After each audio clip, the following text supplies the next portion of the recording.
Tokyo, March 9, 1945. A calm night. No one knew what was about to come. The streets were quiet, only the sound of distant footsteps. Some children were sleeping, some mothers were cooking rice. Everyone believed tomorrow would be just another day. But above the clouds, hundreds of B-29 bombers were already there. Their engines whispered in the dark sky. They were not carrying normal bombs. They were carrying fire. At midnight, the first wave began. Tiny canisters fell from the sky. They didn't explode, they burned. The wooden houses of Tokyo caught fire in seconds. Flames jumped from one roof to another. The air became hot. Too hot to breathe. People ran into the streets. Some carried water buckets, some held children in their arms, but nothing could stop it. The fire moved faster than anyone could run. The wind pushed it forward. Every gust created a new wall of fire. It wasn't just destruction, it was a storm made of fire and wind. Ash started falling from the sky. White, gray, silent. It looked like snow, but it wasn't snow. The people of Tokyo looked up, and for a moment, they thought it was the end of the world. By 1 a.m., the city had become a single burning circle. The heat melted metal. The air was filled with smoke and screams. The night was no longer dark. It was glowing. And yet, the bombers kept coming.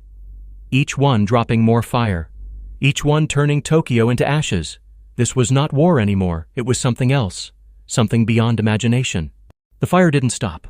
It grew, it roared, and soon it started to move like a living creature. People called it the fire wind. It was not just burning houses. It was pulling people inside the flames. Those who tried to run were dragged back by the storm itself. The wind was so strong that it ripped clothes off people's bodies.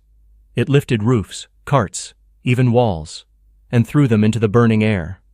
Some people jumped into rivers to escape, but the water was boiling. Steam rose from every canal. There was nowhere to hide.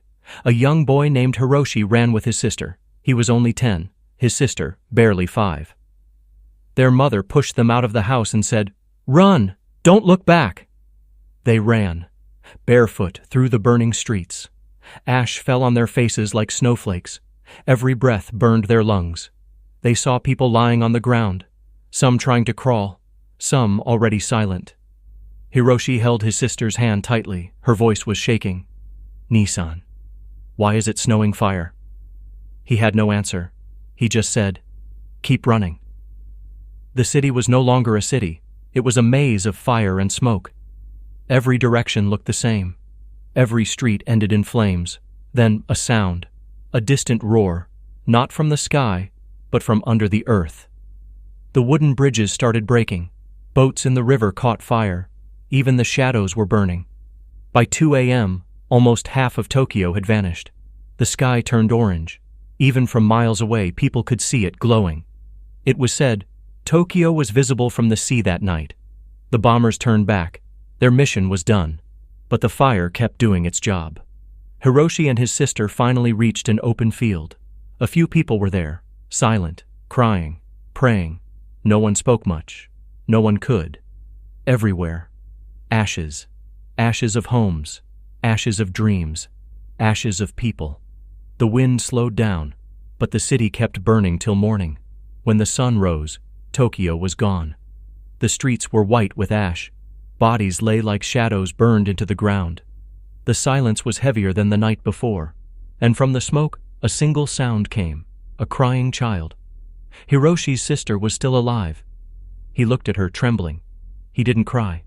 He couldn't. His eyes were dry. Too dry for tears. He stood up, and for the first time realized the world he knew had ended. Hiroshi held his sister tightly. They had reached an open field. Around them, people moved slowly, silent, confused, broken. The city behind them no longer existed. Smoke rose in tall columns. Ash drifted like snow in the orange sky. The wind carried the smell of burning wood, metal, and flesh. Survivors crawled out from ruined homes. Some dragged the wounded. Some searched for family. Everyone was in shock. Every face told the same story: disbelief, pain, fear. Hiroshi and his sister walked carefully among them. Their small feet left prints in the ash. He saw a woman crying over her child, a man holding a photograph of his burned home. The world they knew was gone. Military trucks moved slowly through the ruins. Soldiers called out names, tried to organize survivors, but chaos ruled the streets. Bridges were destroyed, roads blocked by debris. Rivers carried blackened boats and ash. Some people tried to escape through rivers. The water was cold now, but the current carried burned wreckage. Every step, every movement was a reminder of the firestorm. Hiroshi's sister whispered, trembling, "Where is everyone going, Nisan?" He had no answer. He only said, "We keep moving, we survive." In the distance, a small group had started digging wells. Others shared water and food. A few brave souls tried to help the injured. Hope was fragile, but it existed. Night fell slowly. The orange glow of the fire faded into dark smoke. The wind carried ash like a gentle reminder that nothing would ever be the same again. Hiroshi looked at the horizon. Tokyo was gone. The streets were empty. The buildings burned. But life somehow continued. Children clung to mothers. Families huddled together. Survivors moved quietly, holding on to the smallest signs of hope. The military worked through the night, clearing roads, marking bodies, helping the wounded. The scale of destruction was unimaginable. Yet, in the silence, small whispers of life persisted. By dawn, the sun revealed the full devastation. Half the city was reduced to ash. Rivers and streets carried remnants of lives, homes, dreams. Hiroshi held his sister, exhausted but alive. And in that moment, he understood. Survival was the only beginning. Tokyo would rise again. But the memory of the fire, the wind, the ash, and the screams would remain forever. The morning after the firebombing revealed the full extent of destruction. Entire districts had vanished into ash. Rivers carried charred debris. The streets were empty except for survivors moving cautiously among ruins. Emergency teams worked tirelessly. Firefighters, soldiers, and volunteers organized shelters, distributed water, and tended to the wounded.